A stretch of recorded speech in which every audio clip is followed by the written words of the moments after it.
Dr. Abubakar, can start.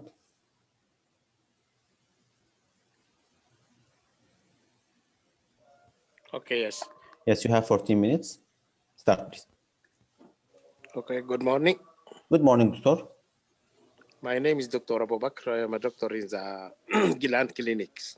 Am I talking to Mrs. Luna, 40 Yeah, years doctor. old? Yes, doctor. I'm Luna. I am 40 years. Okay, Mrs. Luna, we are here to discuss some issue about your health. Is that okay for you? Yeah, please, doctor. Okay, Mrs. Luna, I received a letter from the GP mentions that you are trouble with light headache, Yeah. problem of visions and tremors. Yeah. Yes, doctor. Can you That's right. tell me more about Yes, it? doctor. I have been suffering, doctor, recurrent episodes of dizziness and shakiness since 1 year. It was mild, doctor, and infrequent, especially at morning. But over the last 2 weeks, doctor, the symptoms become more severe and more frequent. My GP told me that could be because low blood sugar, because he checked my blood sugar and told me it's low. Okay. Mrs. Luna, you said this is mainly in the morning. Yeah, doctor. Okay.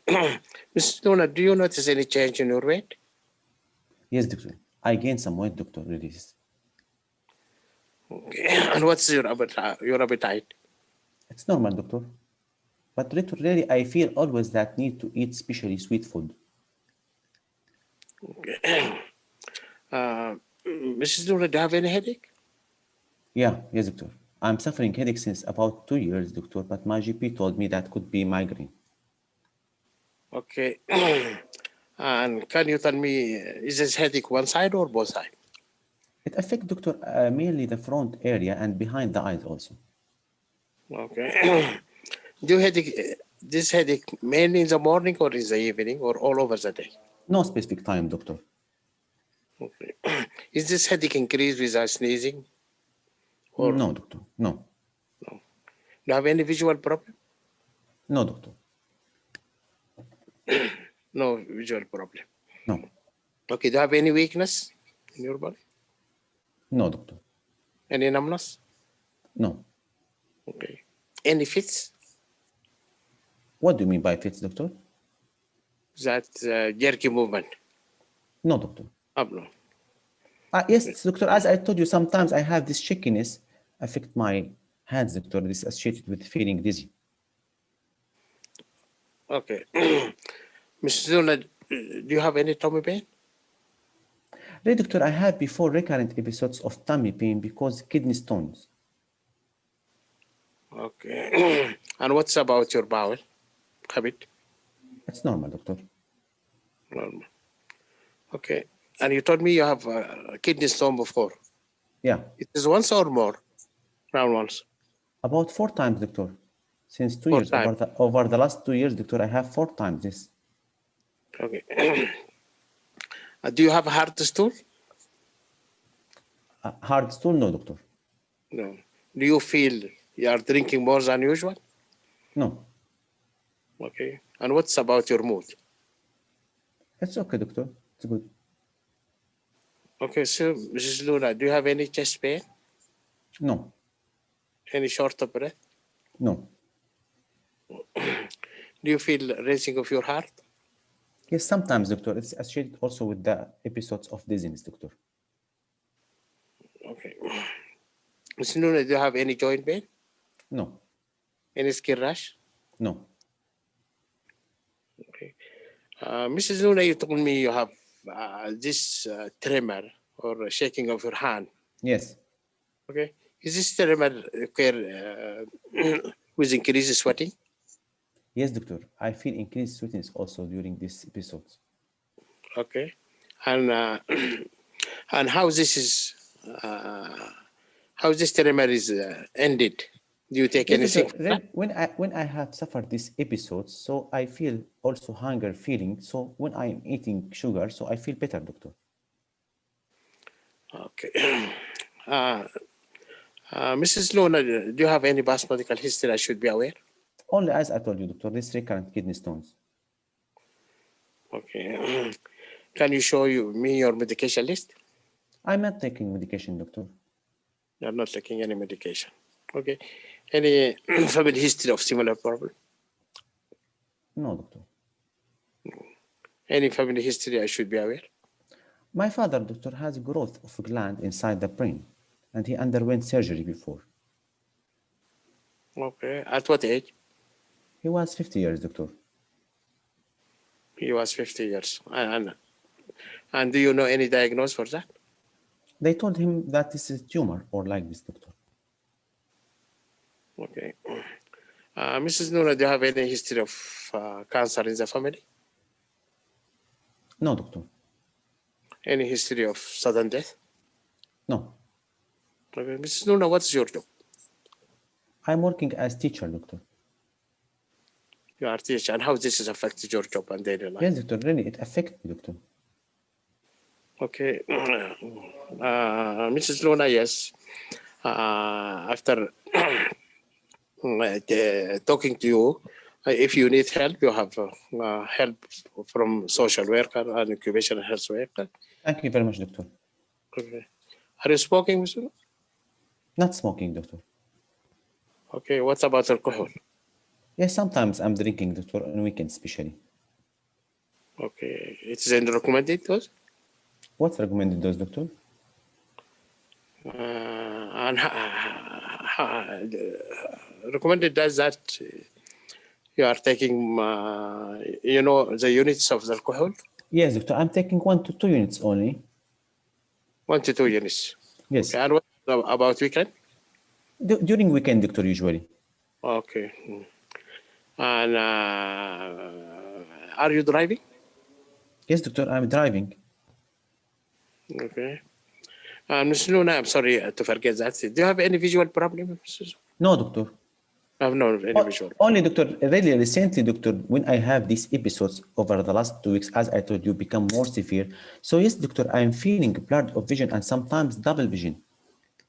Okay. So, Mrs. Luna, for the present time, I want from you to stop smoking until we solve your problem. Smoking? You stop smoking? I'm not smoking, doctor. No, until we solve your problem. What you should stop?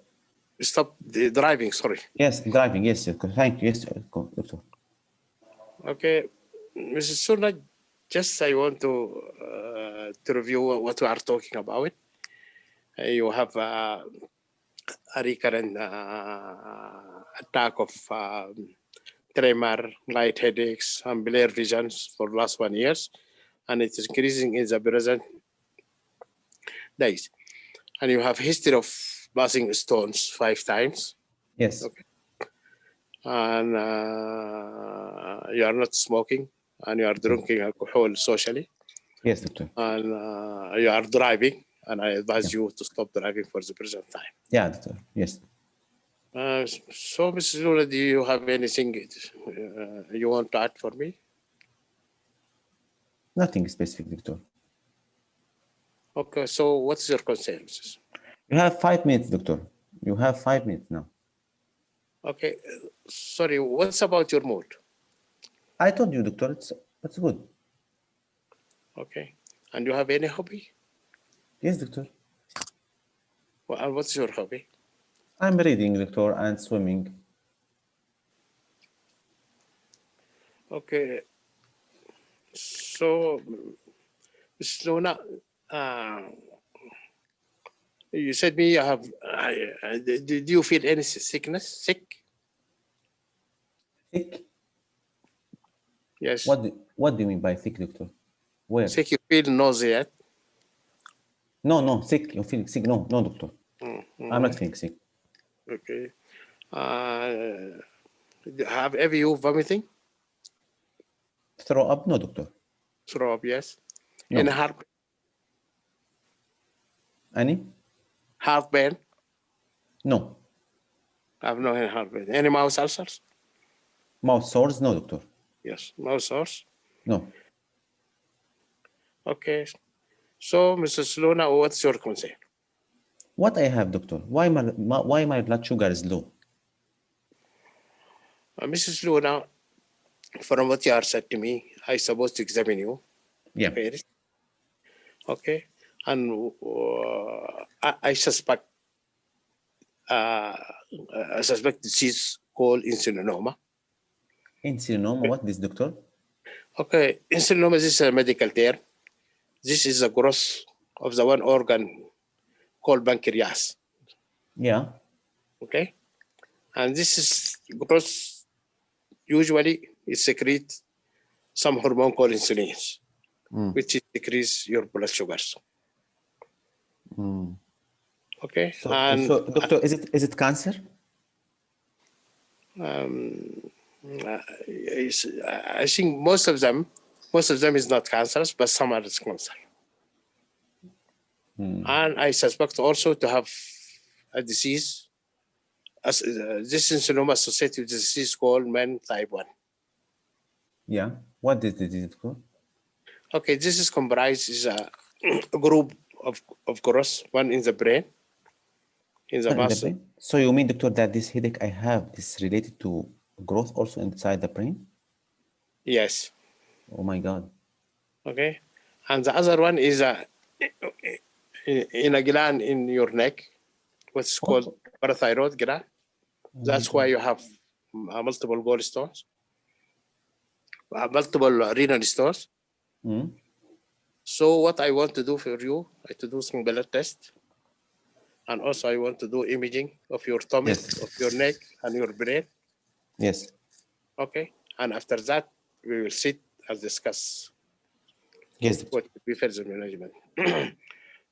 For the present now, I want from you to keep some sweet with you when you are feeling any tremor, starting a tremor, you to take Yeah. Yeah. Yes, doctor. this, and I will refer you to a group of doctors. One of them, my consultant, and the other is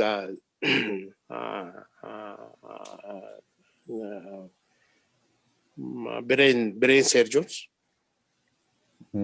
Okay. And after that, we'll sit and then we'll discuss everything. Okay, doctor. Is that okay? Thank you, doctor. Yes. Do you have any other concern? No, doctor. Thank you. Okay. Yes, Dr. Abubakar, it remained 2 minutes, but thank you very much. You have finished now. Dr. Abubakar, you practiced with me many times before. You were more great, really. Today, your performance is not like before.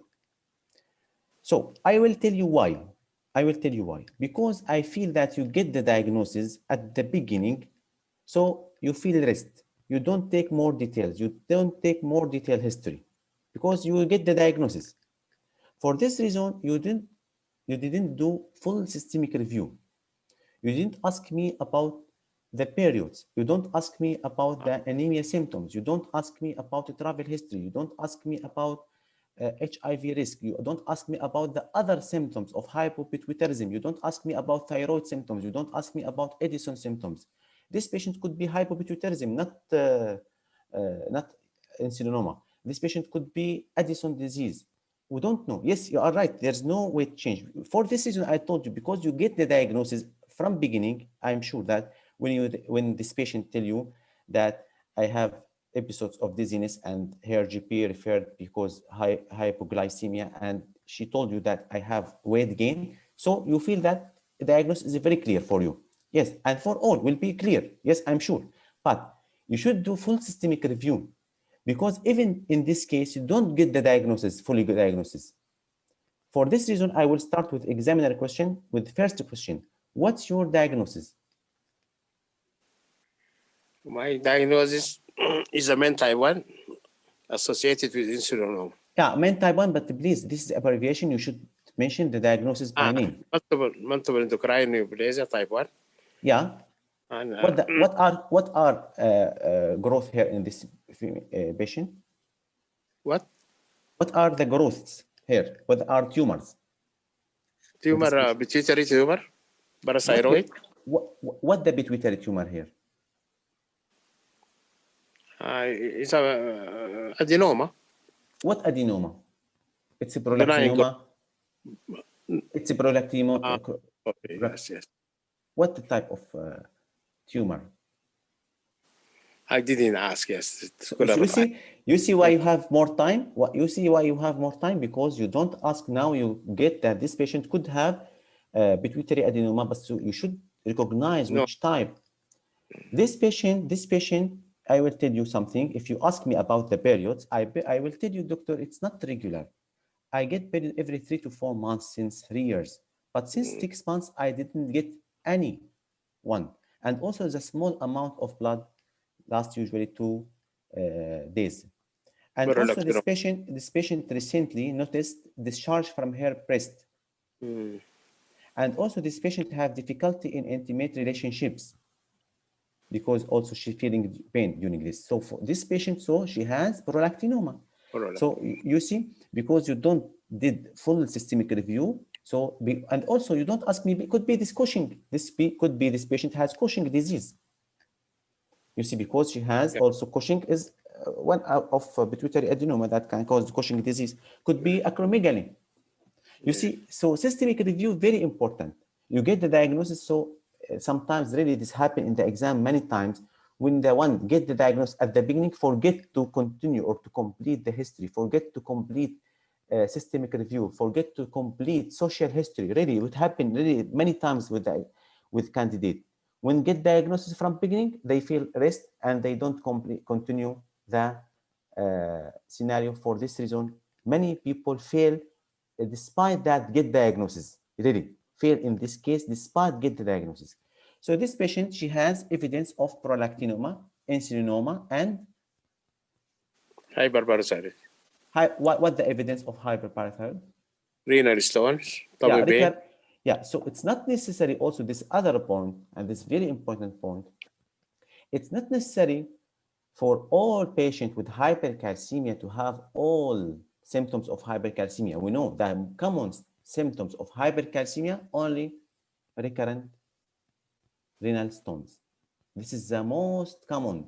For this reason, you should also know this one, especially if you feel that these symptoms related to your scenario, like in our scenario, like important part of main one that hyperparathyroid, and this patient has recurrent uh, renal calculi. So I can tell that this could be a hypercalcemia due to hyperparathyroidism. So what are investigation you will do for this lady? Hello. Yes, doctor. What are investigation? First things I will do full blood count. I will do a basic investigation, and I will do a specific investigation. Yeah. Basic investigation, I will do full blood count, inflammatory marker, liver function test, electrolytes, and kidney function test. Yes. For specific investigation, I will do thyroid function test, Yes. cortisol level, HTH, Yes. FSH, Yes. and FSH, LH, always together. yes. Then I will do serum calcium, serum Yes. thyroid hormone. Yes. PTH. Then Yes. I will do insulin level. Yes. On So now let us go to the how can confirm diagnosis of insulinoma. What are the criteria? insulinoma. Yeah. First, I will do C peptide and I will do insulin level both. Yeah. So do you have any diagnostic criteria? Do you know the diagnostic criteria to diagnose insulinoma? I think you know symptom of hypoglycemia. Yeah, nice. This is very nice. So Yes. this diagnostic criteria, documentation of blood glucose less than 50 milligram per deciliter with hypoglycemic symptoms, with relief of symptoms after eating. So the classic diagnostic criteria also include demonstration of the following during the supervised fasting. Supervised, this is very important. Increase plasma insulin level, increase C-peptide level, and increase proinsulin level. So these are criteria, diagnostic criteria for insulinoma, but under supervision, very important, supervised fasting. What else you will do? What? What else? Imaging, Imaging. What imaging? CT. CT. For Yes. what? CT abdomen. CT abdomen, yes. What else? Maybe ultrasound. Could be ultrasound, transabdominal ultrasonography, but CT more sensitive. What else? This patient has adrenal, pituitary adenoma. So you will do Pituitary MRI of pituitary. pituitary Yes. MRI and also can be also neck ultrasound. So Ultrasound. why for any case suspected of insulinoma, we should start with the blood test before to do imaging. Imaging more easy to send the patient directly to imaging, more easy to detect any lesion. But why always we start with the blood test, then we should go to the imaging? Because maybe small. Yeah. Visualize. Yeah, this is very important because 80% of insulinoma less than 2 centimeters in size and may not be visible by CT. For this reason, we should start with blood test before. So investigation here, I will repeat, we need to do basic investigation and then we'll go to the investigation like electrolytes, especially corrected calcium, PTH, prolactin, FSH, LH, fasting serum. And also it's recommended for any patient suspicion of men type 1 to do a gastrin level. Also, secretin level should be done apart of investigation, even in the absence of symptoms of carcinoma. 90 to 95% of insulinomas can be diagnosed with supervised fasting for 48 hours, as we mentioned in criteria. Then we should do CT abdomen and also could be pituitary MRI. In treatment, how can manage this patient? Or for insulinoma. Pharmacological and not pharmacological. Yes, education. Yes, education of the patient about his illness. Yes. And counseling. Yes. And then specific investigation, surgery. Multidisciplinary team. So this is for non-pharmacological, then go to the pharmacological or management plan in general. What we'll do? Surgery. Insulinoma. And for parathyroid also surgery, both, and pituitary also surgery. Okay. What the indication for pharmacological treatment in patient with insulinoma and what are medication can be used? Indication, I think if the patient is not fit for surgery.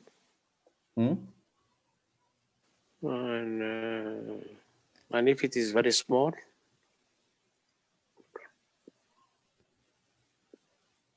Yeah, pharmacological treatment is designed to prevent hypoglycemia and in patient with malignant tumor to reduce the tumor burden. That medication that diazoxide this reduce insulin secretion. Somatostatin analog octreotide prevent hypoglycemia. And also patient with metastatic insulinoma and refractory hypoglycemia can use medication called everolimus. These are medication for surgery, as you told me, that indicating for any patient with insulinoma. And then prolactinoma, what the initial treatment of prolactinoma? Medical treatment. Medical treatment, this is very important. What medical treatment, what the medication? Octreotide. Yeah, octreotide and? Octreotide, no, not octreotide, sorry, not octreotide. Something similar.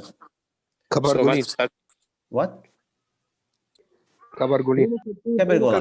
This is cabergoline. This is long-acting dopamine agonists, okay? But also the common medication or the classic medication, what are classic medication that usually you are using?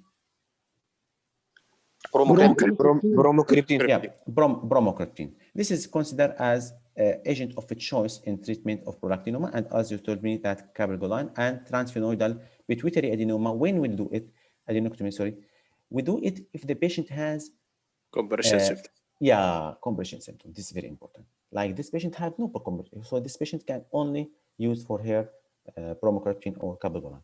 What are tumors can be seen in patient with MEN 1? Pituitary. Parathyroid. Yes. And pancreatic. Pancreatic. What are pancreatic? insulinoma, Mm. viboma, Yes. gastronoma, And glucagonoma. glucagonoma. And also carcinoid tumors. That's very important because this case appeared in the exam before with case of carcinoid. Okay, thank you very much, Dr. Abu Bakr. Thank you very much for your attending today and also taking this case. So first of all, before to receive any questions, I will give you how can approach any case of hypoglycemia. Before that, I will start to mention some important points about station 2. Station 2, usually it's considered the simplest station, but sometimes can be complicated, like in our case, can be complicated.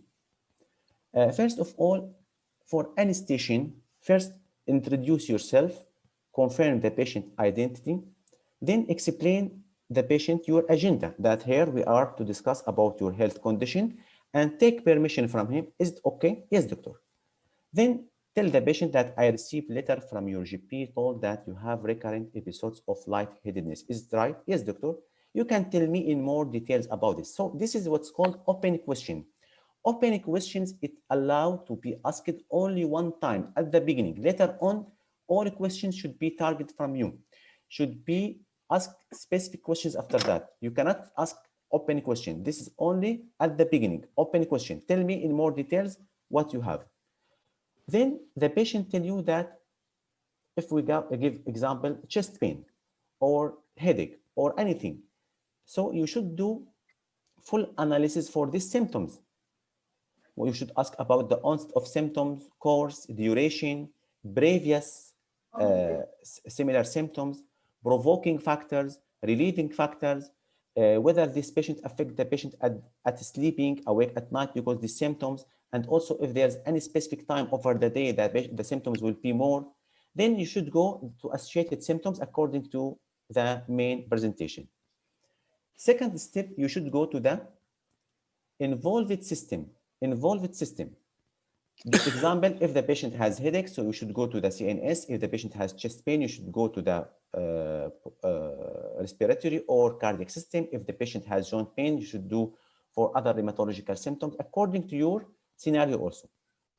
Then I will go after systemic, full analysis of the involved system, I should go to the differential diagnosis. What the meaning of differential diagnosis?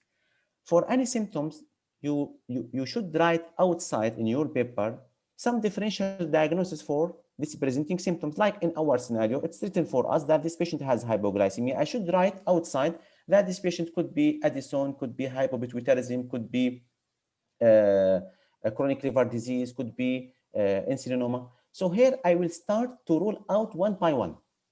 So differential diagnosis will be after analysis of the involved system. I will start by differential diagnosis. I will rule out what I did right outside. Then I will go to, after that, I will go to the systemic review. Systemic review, I should ask about all system, even it's not relevant to the main presentation, because sometimes you can get something else. Like in our scenario, if you forget to ask about Cushing symptoms, and this patient has Cushing disease, so you will miss the diagnosis. So for this reason, in station 2, not in station 5, in station 2 or next year in the new format, also similar thing, not next year in 2022. Also, you should in station 5 that time, also you should do systemic review. Why we don't do now a systemic review in station 5 no? Because the time is limited now. So for this reason, we cannot do systemic review. Systemic review means that I should ask about the other systems. In here, in my scenario, I should ask about CNS, I should ask about joints, I should ask about kidneys, I should ask about GI, I should ask about chest, respiratory. And please, always consider female history as a part of systemic review. To don't forget, this is what you should write in your paper outside before to go inside the exam. I should write in my paper that I will ask the patient about skin, about joint, about CNS, about GI. Only write GI, and you know that what are symptoms of GI inside. Any one of us know what are the common symptoms in GI. nausea, vomiting, change bowel habits, abdominal pain, dysphagia, like this, jaundice for liver. So always consider woman history as a part of systemic review. And also what I advise always, anemia symptoms, because anemia symptoms, most of us forget to ask about anemia symptoms, that pallor change or feeling dizzy when the patient stands from lying to upright position. So always consider these two in systemic review, beside the other system, female history and anemia symptoms. And also don't forget to ask about during the female history in female, to ask also about intimate relationship, if the patient has loss of libido, if the patient has difficult in intimate relationship. And also for male, don't forget in this part to ask about also loss of libido and also erectile dysfunction. Then go to the past medical history. Ask the patient about the past medical history. Family history. Family history is not enough to ask the patient if any family member have similar symptoms. It's not enough. You should ask these questions and also the other questions if there's any family history of note.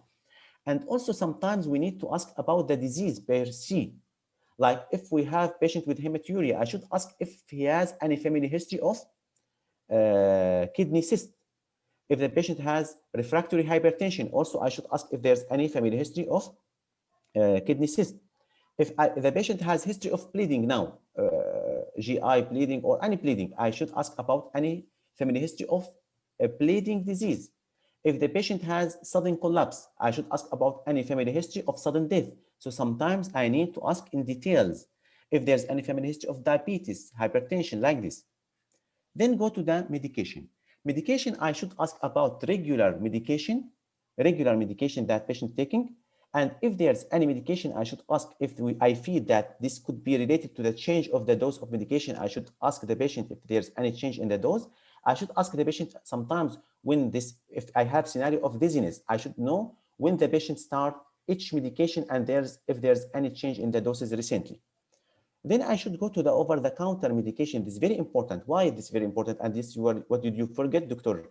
Abu Bakr, to ask me? Over-the-counter medication, many scenario only related to over-the-counter medication. And then go to the recreational medication. When you ask about the recreational medication, you should ask by sensitive way. I am sorry to ask you one sensitive question. I ask it to all my patients. This, like in this way. Then go to the social.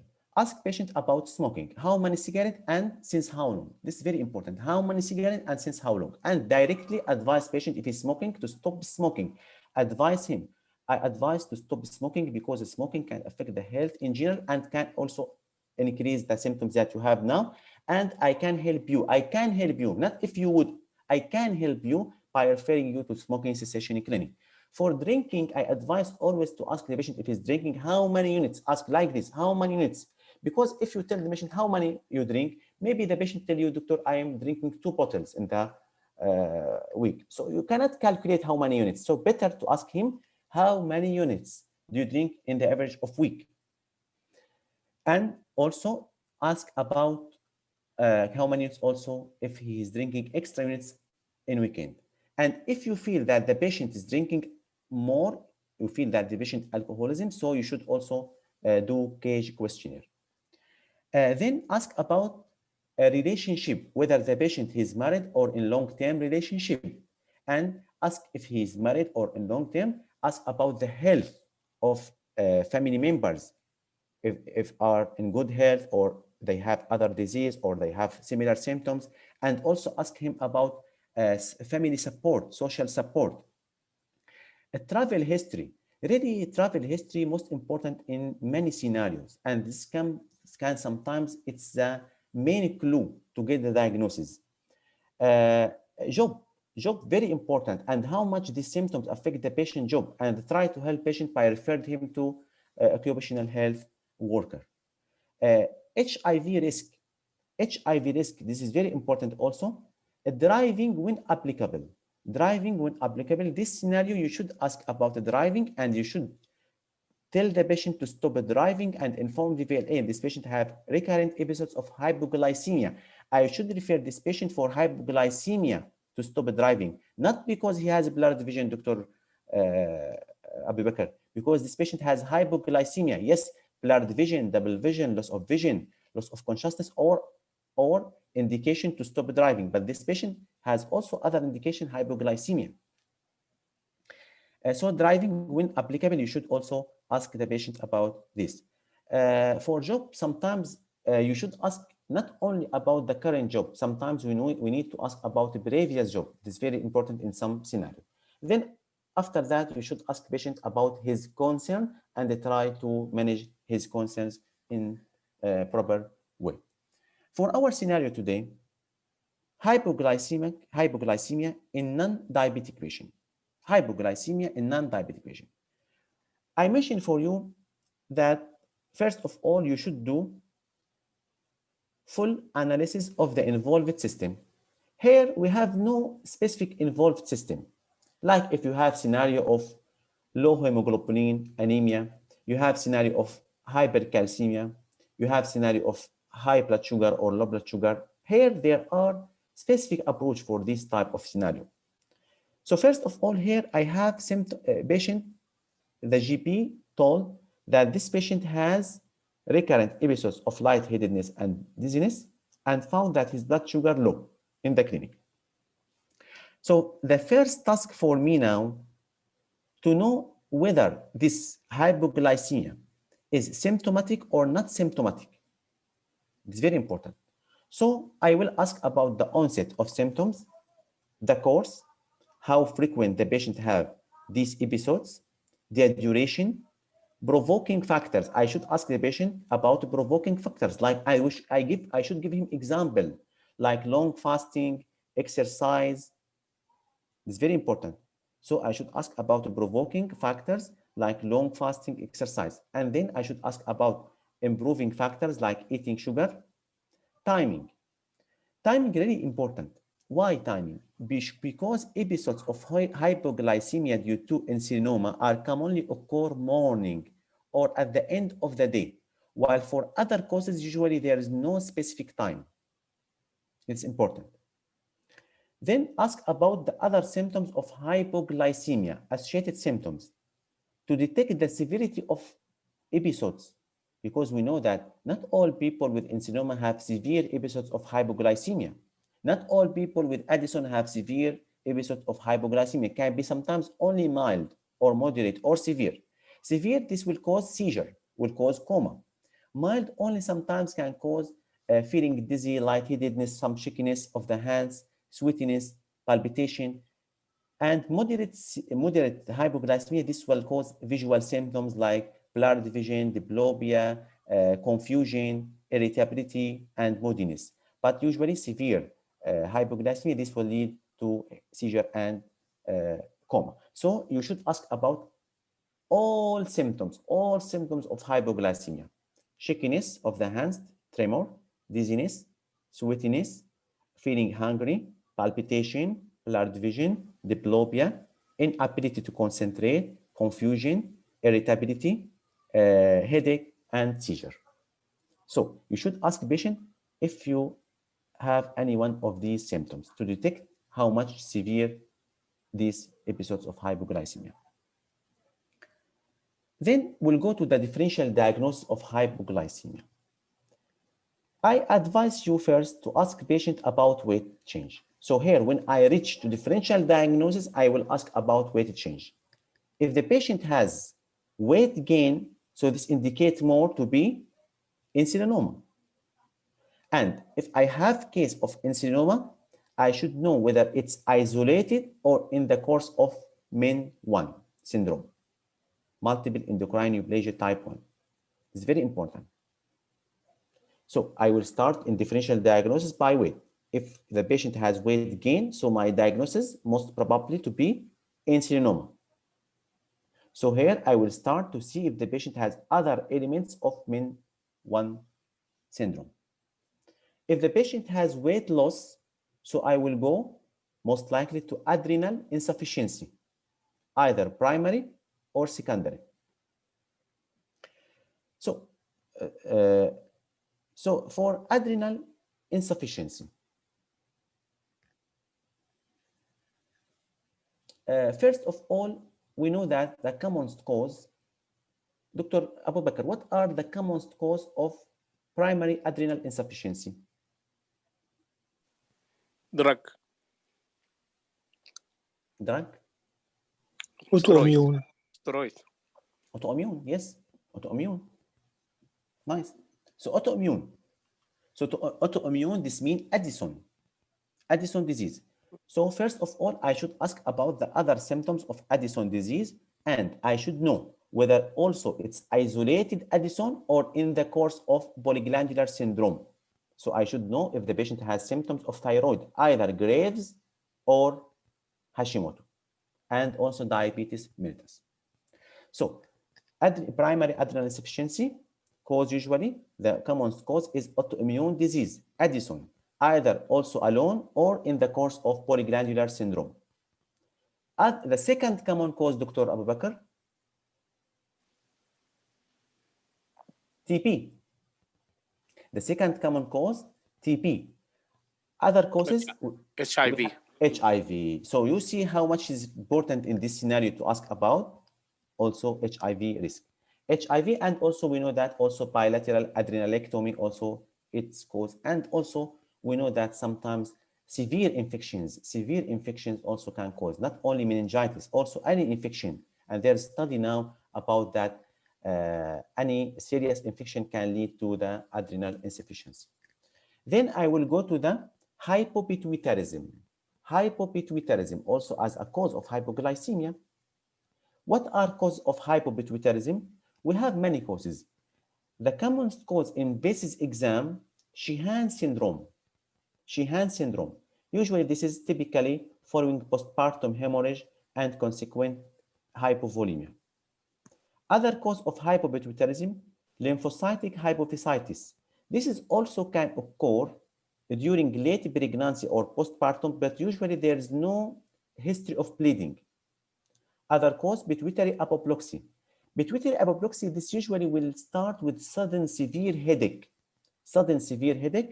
and also the patient could have symptoms of pituitary adenoma before. Metastasis. So systemic review is very important to know if there is patient has any metastasis to pituitary gland, and also radiotherapy. This can cause hypopituitarism, and also we know surgery. Patient previous history of acromegaly and underwent surgery. After that can develop hypopituitarism. Patient with Cushing disease after pituitary hypophysectomy can develop hypopituitarism. Other causes of hypoglycemia in non-diabetic patient, chronic liver disease. Other causes also we have what's called elementary hypoglycemia. Elementary hypoglycemia, this can occur in patient had previous upper gastrointestinal surgical procedure, like gastrectomy, like especially sleeve surgery nowadays, or this really common cause, and sometimes can occur without surgery. Other causes, medication. What are medication? Common medication can cause hypoglycemia. Sulfonylurea, insulin. Yeah, this is, yes, and what else? Chloroquine. Yeah, anti-malaria. And then you should go to see the patient if he has factitious or artifact hypoglycemia. So here, psychiatric history sometimes can be very important to see if the patient has any underlying psychiatric illness, make the patient taking any insulin or oral hypoglycemic medication for any reason. For insulinoma, Dr. Abu Bakr, I will ask you for insulinoma. Yes. How much common for people with insulinoma to have symptoms by effect of the local tumor mass?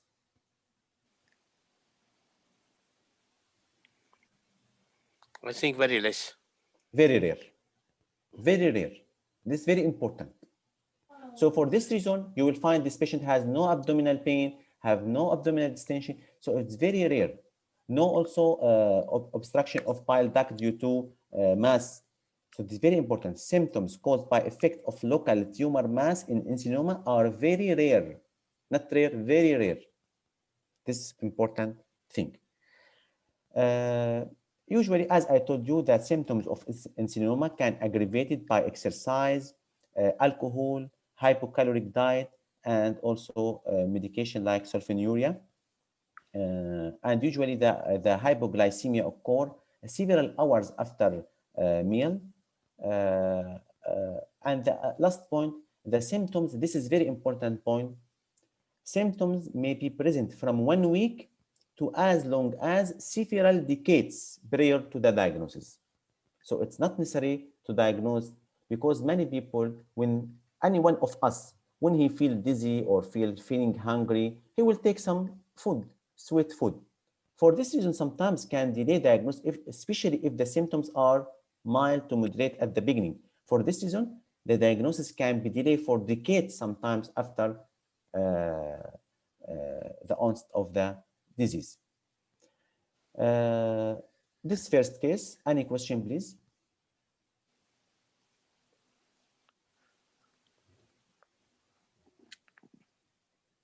Dr. Hassan, if this patient has no insulinoma but only glucagonoma, what will be the presentation of glucagonoma? Glucagonoma? The symptoms of glucagonoma? Presentation in general. هلا yeah. هلا insulinoma will cause hypoglycemic attack. Glucagonoma will cause diabetes. The opposite symptoms. Rash, skin rash also. This is malignant tumor, is that right?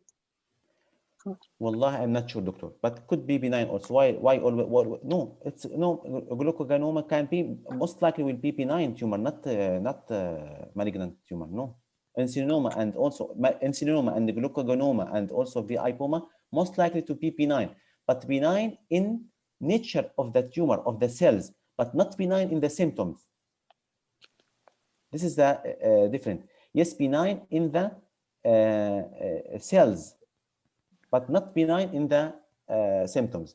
But what I know that all these tumors will be benign tumors, or not all, most likely will be benign tumors, but less to be malignant. But I know this. Yes, thank you, sir. Thank you, sir. But we can review, inshallah. Thank you, sir. Thank you. Any other question?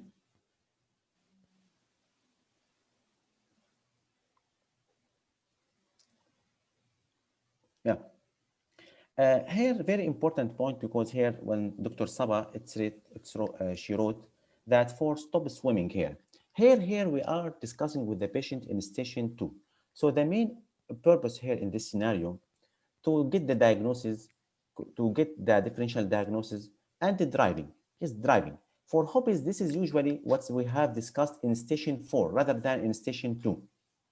But if you have time, no problem to ask about hobbies. But here what I mentioned, that even if you have diagnosis of seizure or epilepsy, to counsel patient inside the scenario. But when you discuss with the examiner, yes, you can tell him that I will educate patient to not swimming now up to sort his problem and not driving. But inside the scenario, no need, because you have no time. Believe me, you have no time. Dr. Abubakar today have time because he did not do full systemic review. But usually for this scenario, really you have no time to discuss these hobbies and other things.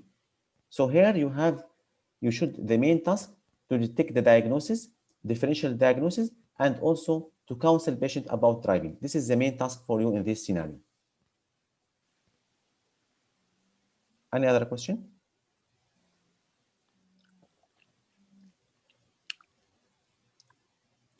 Okay, if no question, we can go to the second scenario. Should we talk about genetic screening? Yeah, you see, this also Royal College give you some clues here in this scenario, that his father, he give you a clue that his father has pituitary tumor. Also to know, it's very important really, because we know that it's autosomal dominant disease. So they give you that his father, he has, so yes, you can do genetic test in this scenario. You can also tell the examiner that one investigation to do genetic test in this scenario.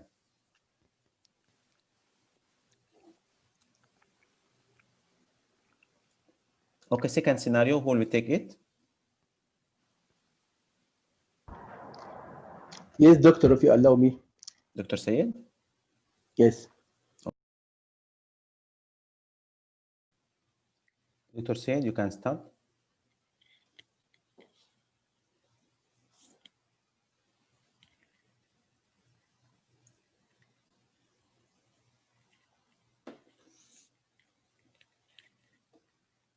Dr. Sayed, please start. Good evening. You have 8 minutes, Dr. Sayed. Start. Okay. I am Dr. Gendi, Senior House Officer in the Medical Assessment Unit. Yeah. I want to confirm that you are Mrs. Lena, 45 years old. Yeah, Doctor, I'm Lina. Nice to see you, Miss Lena. Thank you, Doctor. Mrs. Lena, it came to my knowledge you have, I have received a letter from ENT doctor that you have a problem of bleeding from the nose. Can you give me more information about this, please? Actually, Doctor, I had bleeding from my nose start 1 week before. It was mild, require only picking the nose. But really, Doctor, the bleeding today was much more, so I came here to emergency. Yes, I'm sorry for this happened to you, Mrs. Lin. This is first time to occur with you or happened? Yeah, Doctor, first time. They start 1 week before. Start on it. Okay. Then you notice that anything which increases bleeding. No, Doctor, it occurs without any cause, Doctor. Or make it less or like this? No, Doctor. It occurs this dripping before occurring during the night or during the morning? No specific time, Doctor. Okay. What about your menstruation, Mrs. I am sorry to ask you. What about it, Mrs.? Is it heavy or as usual? Doctor, this last period was this week. I noticed that it's heavier than usual, Doctor. Okay. Is there any bleeding from any other parts of your body? Yeah, Doctor. I have also gum bleeding, Doctor. Oh, any bruises or bleeding under the skin? Yes, Doctor. I noticed also, you see in my knees, Doctor. You see, Doctor, I noticed this bruising in my knee. Okay. Okay. Then you have any dizziness? No, Doctor. I have no disease. Any racing of the heart? No. Anybody inform you that you became more pale? No, Doctor. Okay. I want to ask you, what about give me your medication list, Mrs. Lina? I'm not taking medication, Doctor. At all. Okay. You have any past medical history? If not, no, Doctor. Okay. Do you take alcohol? Only, Doctor, in weekend. Socially. Okay. What about smoking? I'm not smoking, Doctor. Okay. Any family history of bleeding or similar condition? No. Okay.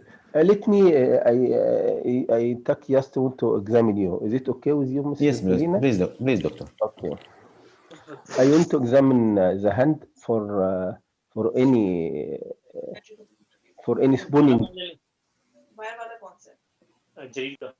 Sorry, Doctor Said, you can unmute yourself. Yes, Doctor Said, sorry.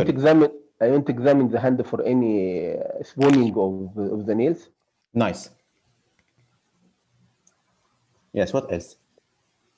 Any valor in any bruises in the hands or on the arms? No, Doctor, no bruising and no signs of anemia. Okay. This petechiae in the skin in the arms or in the face on the chest? No petechial rash. Okay. Any pallor in the conjunctiva and the no pallor. lips? No conjunctival pallor. No. Okay. Then I want to examine the heart of any tachycardia or Nice. murmur, systolic murmur. Yes, nice. So when you examine the pulse, first of all, you should examine the pulse. So in the pulse examination, no tachycardia, and also there is no evidence of any murmurs. Okay. Then I want to examine the abdomen for presence of spleen. Great, great, very great. Yes, this is no splenomegaly, but this is very important part in examination in this case. What else? I want to examine the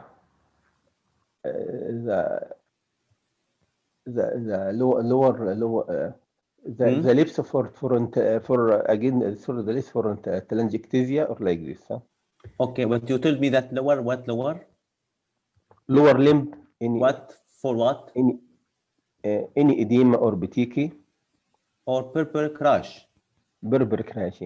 Yeah, no purple crash in this patient. Okay, so Mrs. Lina, from your history and examination and the investigation sent to me by our colleague ENT doctor, you have a problem of decrease the one element of your blood called the platelets. This platelets is the factor responsible for stopping or Why, keeping. doctor? Why I have this? Yes, most probable this is due to uh, improper fighting of your defense mechanism, immune system against the Why? platelets.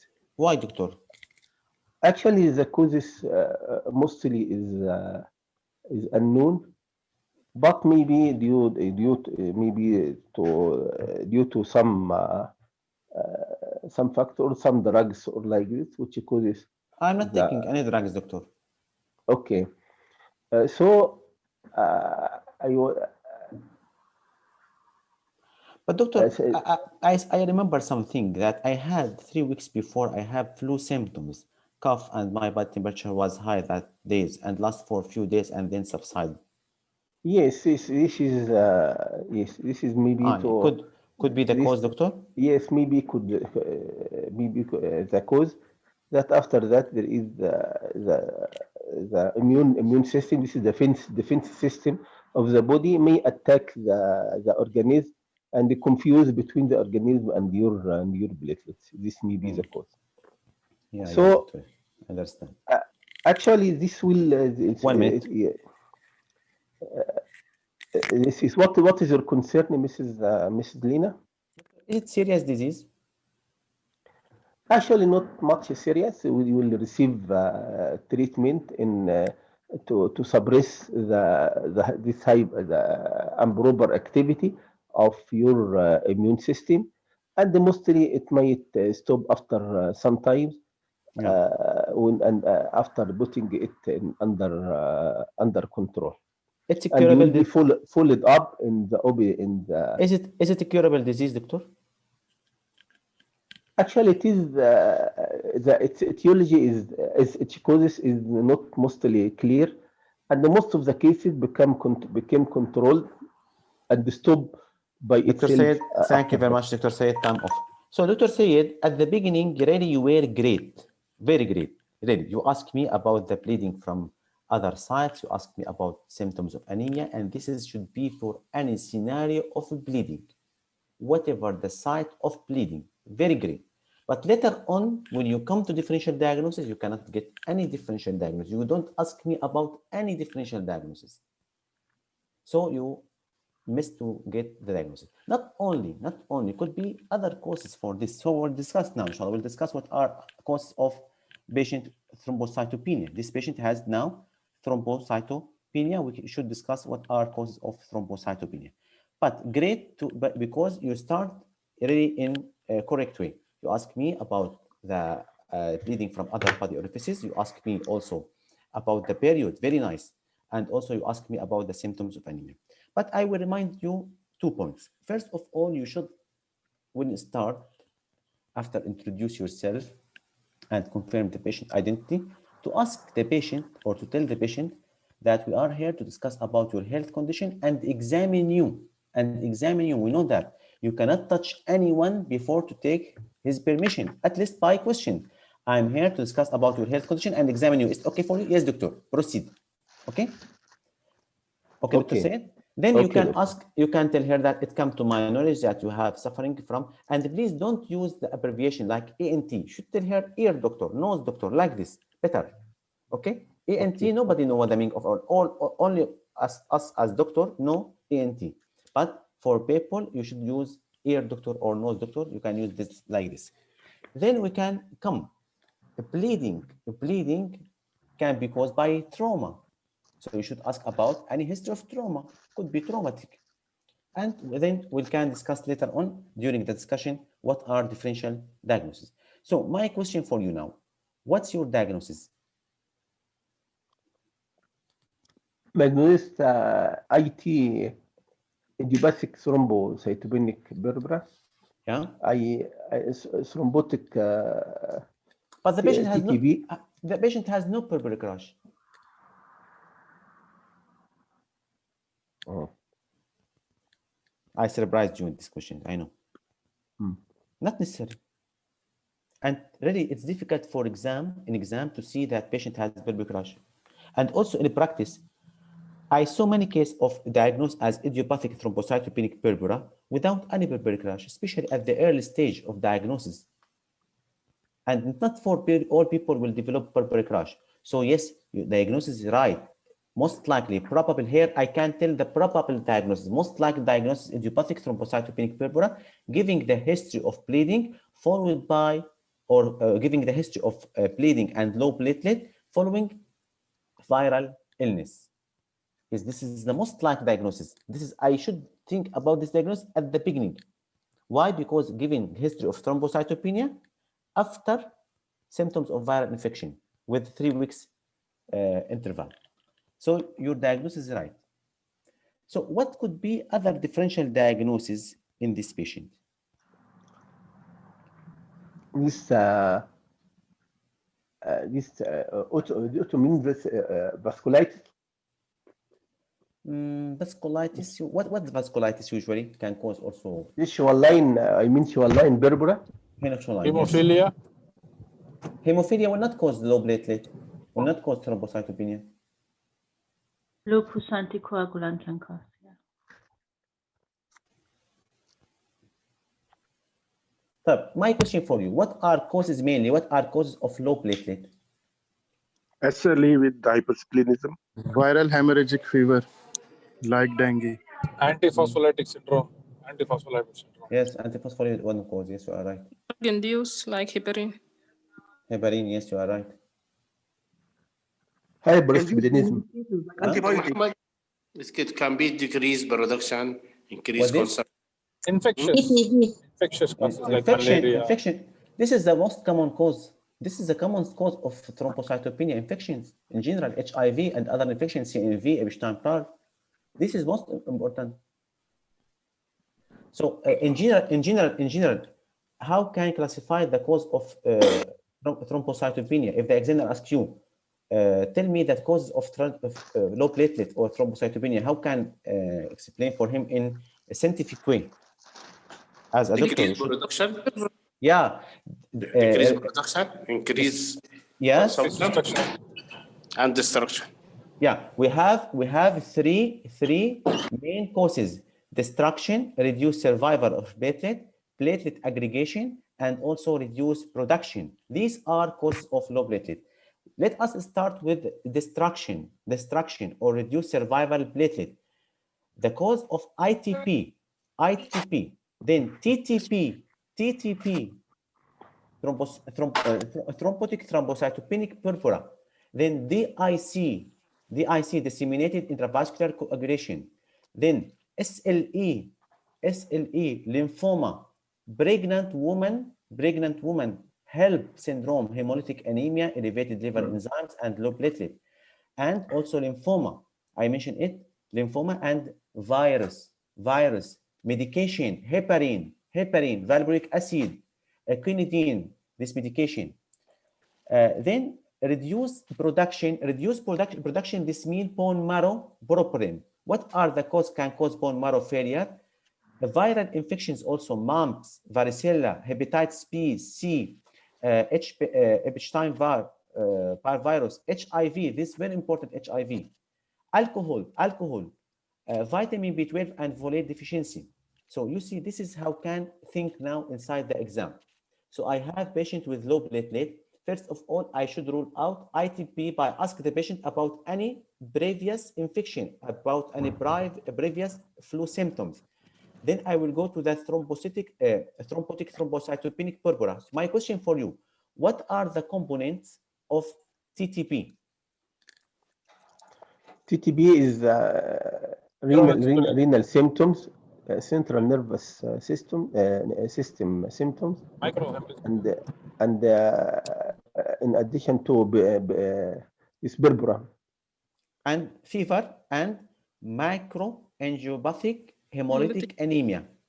So we have 5: microangiopathic hemolytic anemia, thrombocytopenia purpura, neurological impairment, renal impairment, fever. So here at least you can ask the patient about fever, and you asked me already about anemia. So this patient has no now symptoms of anemia, but even anemia here, hemolytic anemia. You see, so the patient also you can ask about the urine here. Urine can give you clues about if there's any evidence of hemolytic anemia and also if there is any evidence of renal impairment. So here you should rule out TTP in any scenario of low platelet because it comes before in the exam. TTP come before in the exam. Really, it come. So then I will go to the lymphoma. Lymphoma is very easy. About any bumps and lumps in the body. SLE, you have joint pain, you have skin rash. You see how much easy now? And then you can go medication. Infections, HIV. Now later on, I will go to the HIV because this is HIV. This is the common cause, a viral cause. Each time virus, cytomegalovirus also common or important. So my question for you now, how can manage this patient? What's treatment for this patient? Treatment of according to the cause. Suppose ITP, this patient now, most probable diagnosis in this patient, ITP, because as we mentioned, patient has low platelet following viral infection. So most likely this ITP. This will be given prednisolone in titrating dose according to the response of the patient. Type prednisolone. If the patient not respond to prednisolone, what you will do? You give other immunosuppressant drugs like azathioprine. What else? Immunoglobulin. Immunoglobulin. This is if there's serious bleeding. You see, the treatment Splenectomy.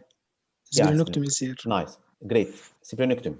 So the first line therapy, prednisolone, 1 milligram per kg. Our aim to make the platelet more than 30, and this is usually can be achieved in few days.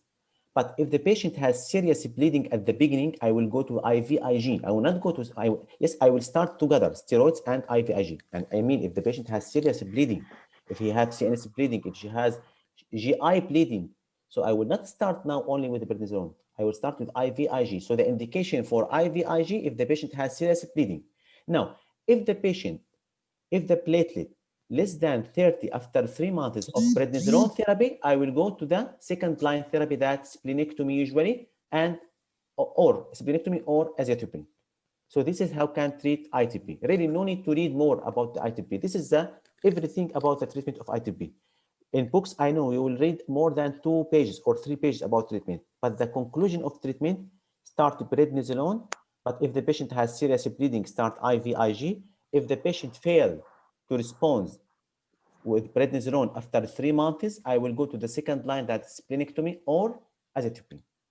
This is a treatment of type. I will give you last questions, and really this is important question.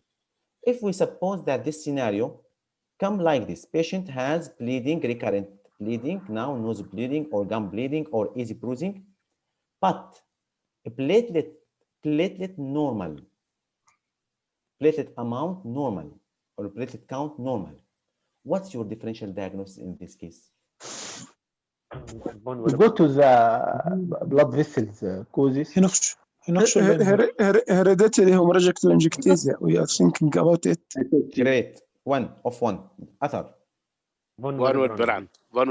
Nice. Von Willebrand disease. So here I will think about the platelet disorder functional. functional platelet disorder, not the quantitative, functional. So usually, especially if the patient has lifelong, I will give you this very important because also this appeared in the exam before. Usually patients have lifelong history of bleeding despite negative laboratory workup. So you should consider, as you mentioned, Wöhler-Brand disease, or the other disease like Lanzmann disease. And the other disease, hereditary hemorrhagic telangiectasia. هلا hemophilia A and B, this should be considered when you should be considered hemophilia. If If there is there is family joint history. bleeding, joint Yeah, bleeding, this is nice. muscles, This, joint or yeah, muscle. this is usually will cause joint bleeding or soft tissue bleeding rather than to cause gum or nose or easy bruising. This is other issue, and we know that it's all will affect the male patient only. So we conclude our case. So any case of bleeding, whatever the site of bleeding, you should ask about the other source of bleeding. If the patient has a bleeding from other body orifices, any history of bleeding, then I will go to ask about symptoms of anemia. So any history, if the scenario in the exam GI bleeding, or if the scenario in the exam hematuria, or if the exam is easy bruising, or nose bleeding or gum bleeding, I will ask about bleeding from other body orifices.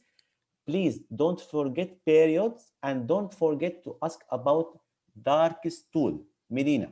Not enough to ask about blood with stool, dark stool or black stool, black stool. Very important. So period, don't forget period, don't forget black stool, Melina. Then go to ask about signs or symptoms of anemia. Then according to your scenario, you can proceed. Our scenario is thrombocytopenia. First question, ask patient whether he has any flu symptoms, within the last month.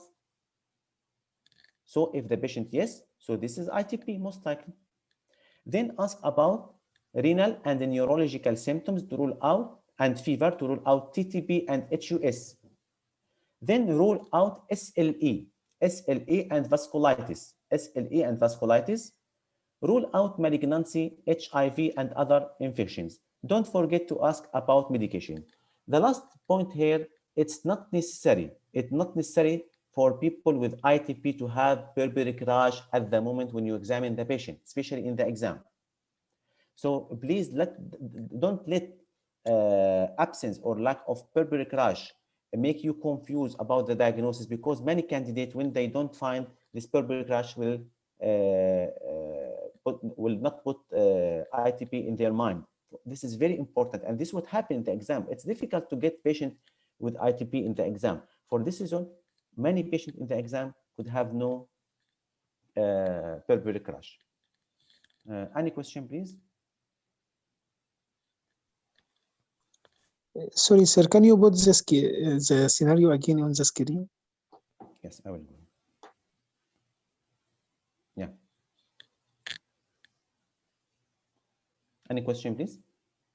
Sir, can you please revise the sequence of examination? Yeah, this for examination, nice questions. I forget because. So here, how can examine this patient? First of all, I will start with observation chart in this patient with a bleeding. Even if she has no symptoms of anemia, I will start with observation chart if it's not written outside.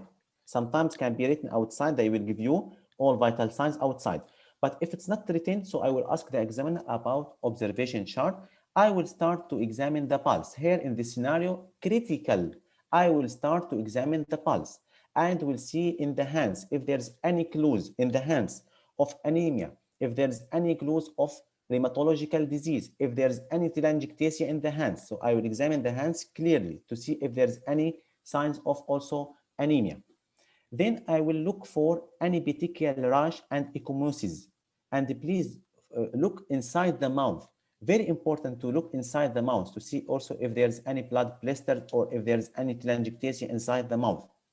Then look to the purpuric rash, where usually we look for purpuric rash, usually in the legs. It's very important because you come only to affect the anterior aspect of the legs. Then here, look for any signs of SLE. Examine lymph nodes. It is very important to examine lymph nodes here, lymph nodes. And then see here, very important to go to examine the abdomen. Abdomen, show the examiner that you know that this disease can cause splenomegaly. So I should examine the abdomen.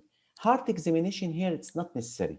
Heart examination, it's not necessary. Only, it will not give you any extra clues here, unless the patient has symptoms of anemia. So that other thing that you look for, any symptoms or signs of heart failure or like this. So here the examination will be easy. First of all, observation chart. Look for petechial rash and ecchymosis, because sometimes the examiner will ask you that what are the findings, that clinical findings. So if there's any ecchymosis or petechial rash or purberic rash, you should mention where is it, and also if there's any bruising also. Look for lymphadenopathy examination, very important in this case, and also, as I told you, abdominal examination.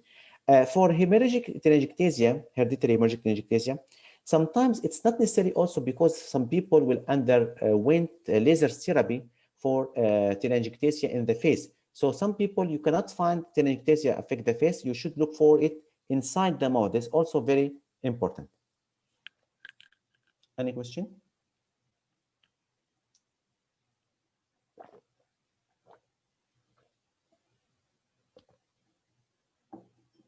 Okay, thank you very much for your attending today. I'm so happy. We'll meet you, inshallah, later on with other interesting cases. I hope that today was very interesting cases, and I will upload the recording today, inshallah, and will be available for at least 5 days. Assalamu alaikum wa rahmatullahi wa barakatuh.